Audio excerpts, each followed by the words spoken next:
Are you considering maxing out your 401k but unsure what to do next? Well, today we're going to explore whether it's wise to go ahead and max out your 401k before investing anywhere else. And if it is, where should you look to put that money and save even more? It's coming up today on Mr. Stillman's Opus.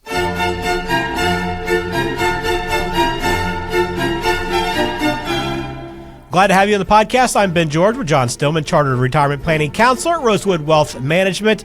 John, good to talk to you again. First show of the new year. Are you a resolutions guy? You got anything big planned for 2024? You know, the last couple of years, I have been big on goals, not resolutions so much, but more goals like, here's things I want to accomplish this year. For whatever reason, this new year just snuck up on me. And the next thing I knew, it was like January 6th. I said, oh well, no goals this year. Too late after a weekend. Oh, yeah. You can't possibly make a goal after that. Absolutely not. Well, yeah, it's all about setting them. Like, goals are more, I think, more effective than setting a resolution that you know you're going to break within 2 weeks. So tracking those and being ongoing about it is better off. But if you have something that's important, doesn't matter when you start, right? If it's got a priority in your life, go ahead and start it now, whether it be the 6th of the month or whether it be in October or November. So looking forward to the new year. And I got a good topic to start off with today because I know people are looking at where do I need to put my money in my retirement savings this year? Where should I be investing? What account should I be taking advantage of?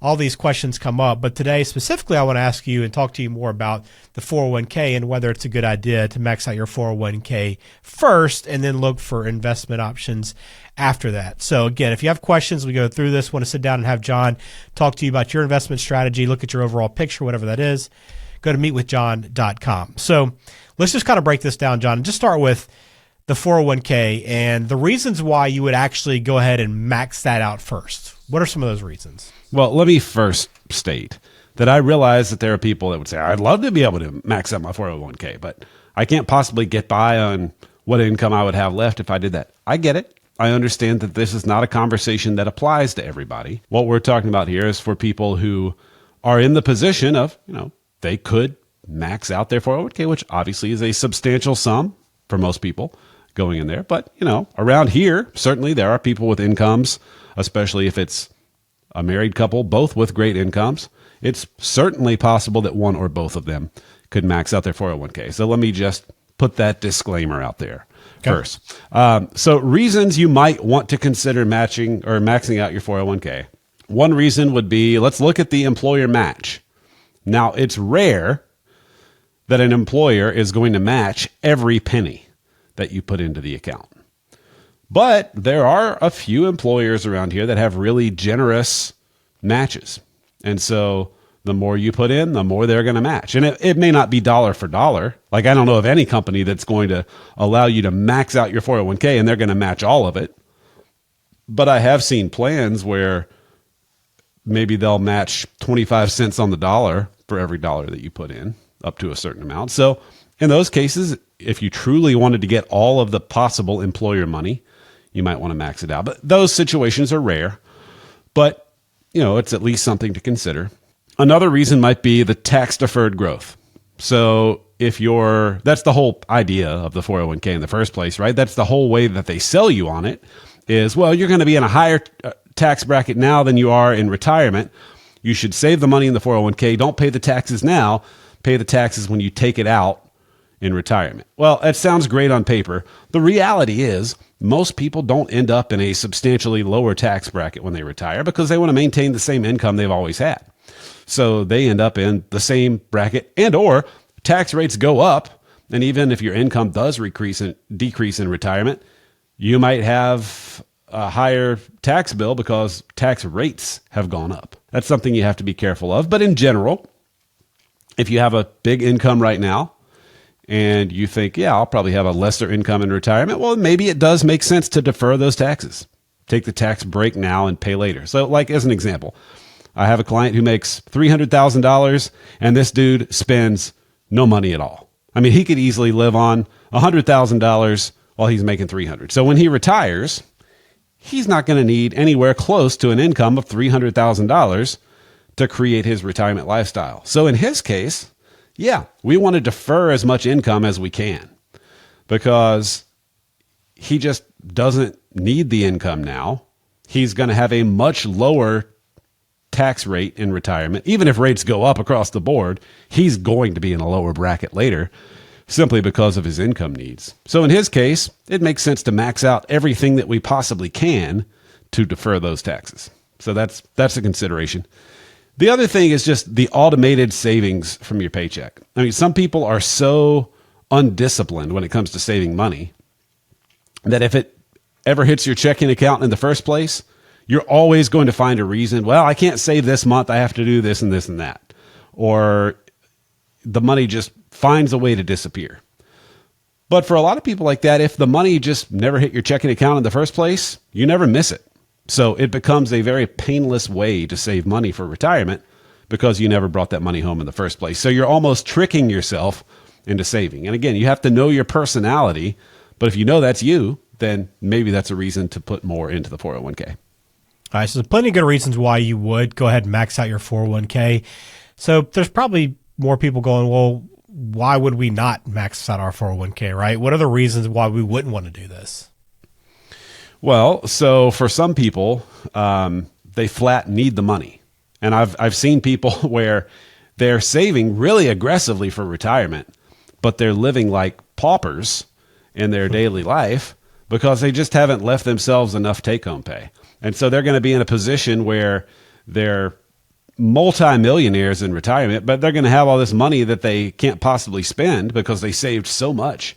And in the meantime, they're absolutely miserable in their 40s and 50s. Like I think of one couple where the first time they ever came in to visit with me, she was complaining about how they just never have any money. She was wanting to do a couple of basic things around the house, wanted to take this trip. And none of it was outlandish. It was all very reasonable things that she wanted to do. And he just wouldn't let her do any of it because he felt like they were poor. They just didn't have any cash in the bank. And I'm looking at his income and I'm saying, how is this possible? Well, it's because he had two different retirement plans at work and he was maxing both of them out because, like, as a highly compensated employee, sometimes you can have additional ways to save money. So he was putting almost $50,000 a year into retirement.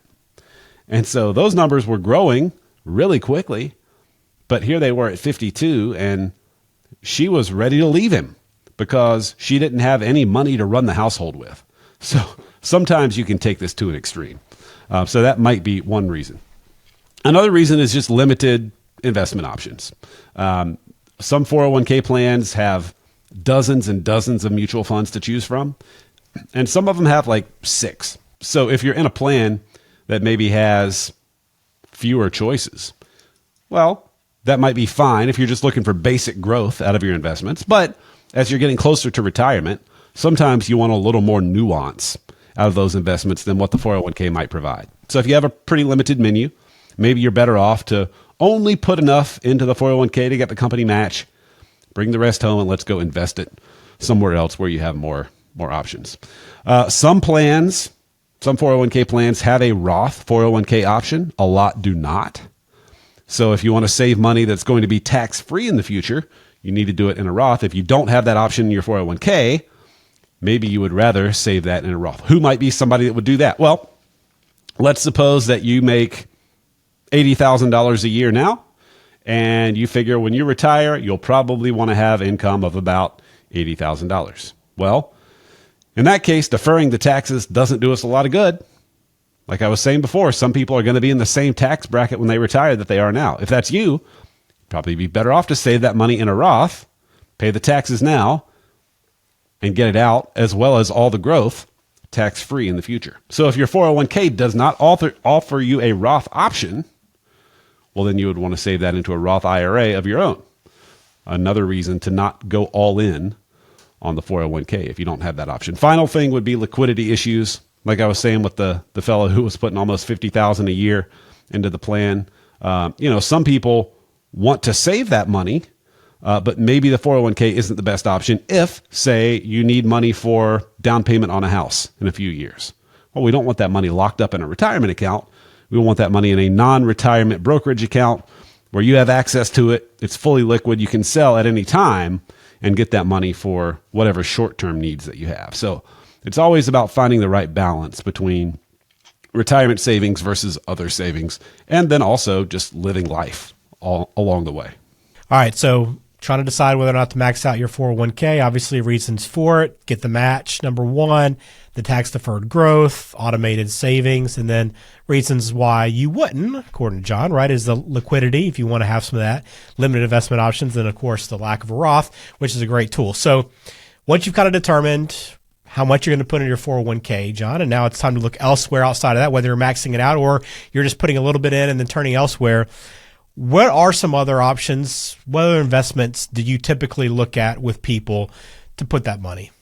Okay, so it's going to depend on why we didn't max out the 401k or what we need the money to do, I guess I should say, even after we have maxed out the 401k. So if the choice for not maxing out the 401k was, well, we don't have many investment options in the 401k.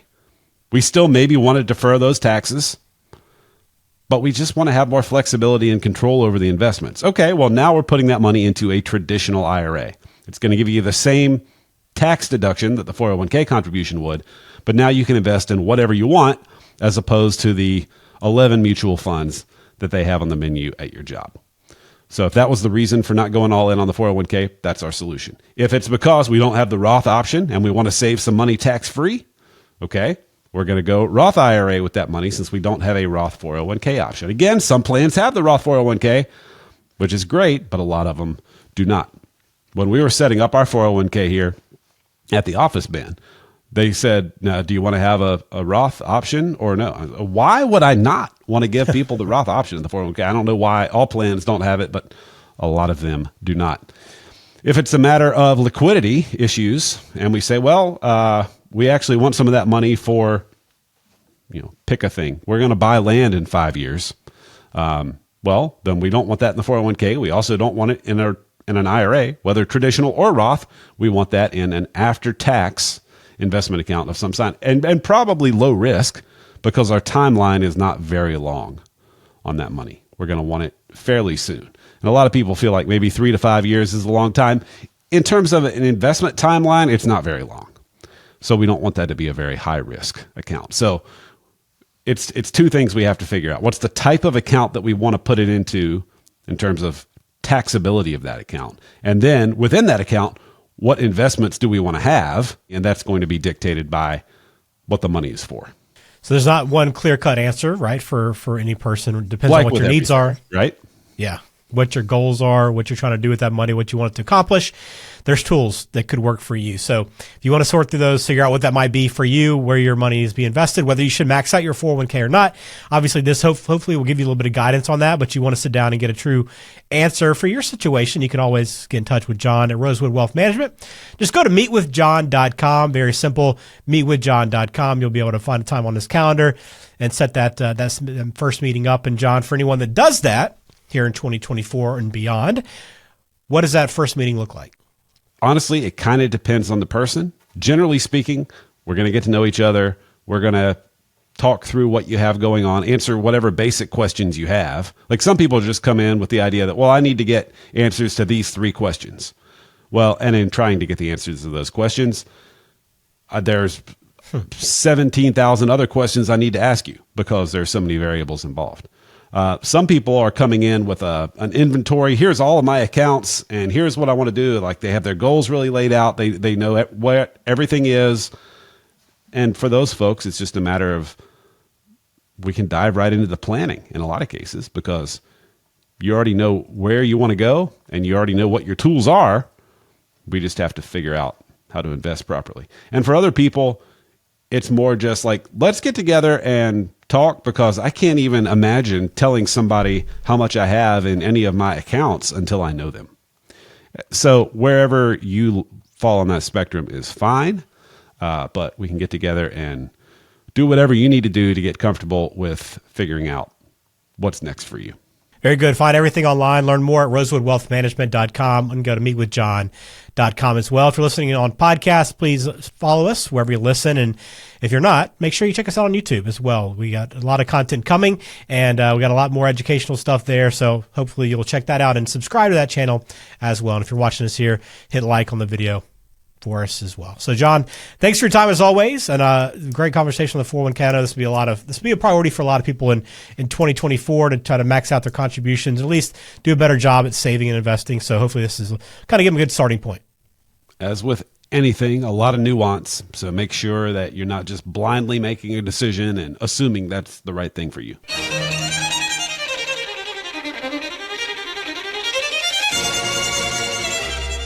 Carolina Wealth Stewards doing business as Rosewood Wealth Management is a registered investment advisor in the state of North Carolina. The material presented is intended to be general information and should not be construed by any consumer as the rendering of personalized investment advice.